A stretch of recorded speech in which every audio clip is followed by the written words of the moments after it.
to set up your data entry defaults for a sampling worksheet in an instance where there is no fixed pattern of QC sampling. The reference and duplicate samples may only be inserted at the bottom of the hole, for example, or in the ore zones. So first I'm setting up a configured action for an alpha sample. And here I'm ignoring the sample ID at this stage.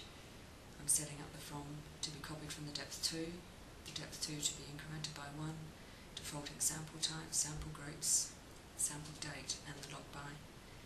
So now I'm making my second configured action for my duplicate.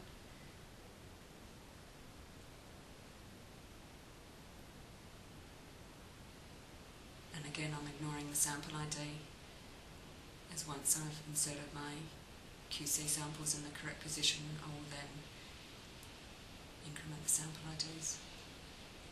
So the duplicate intervals is copied from the row above, the depth from and the depth 2 values.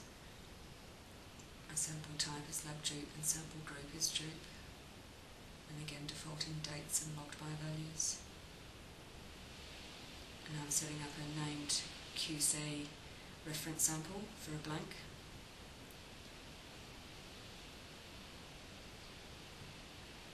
So my sample group is ref, and the standard ID I can default to blank. Once again ignoring the sample ID at this stage.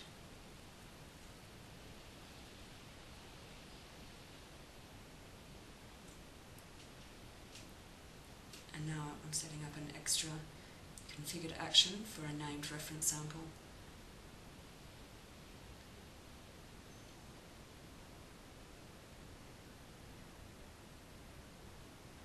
Froms and twos are copied from above. This ensures our intervals can start again in the correct position after the insert of QC samples, and the database will ignore these values on loading. Froms and twos for QC samples. So there's my standard ID and defaulting the log by and date values.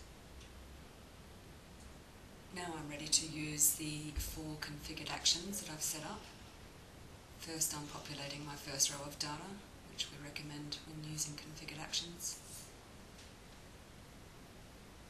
Now I'm going to execute my configured action for alpha samples. I'm asking for 50 new rows. It takes a little while to run. There they are. Now I'm ready to go back and select where I'm going to insert my QC, duplicate and reference samples.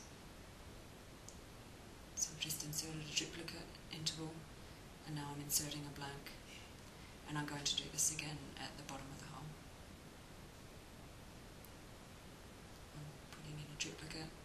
This time I'm going to put in the named standard. So now my from and to intervals and pattern QC is populated in the correct position. I'm ready to increment the sample ID, starting from 1 and incrementing 50 new rows by 1.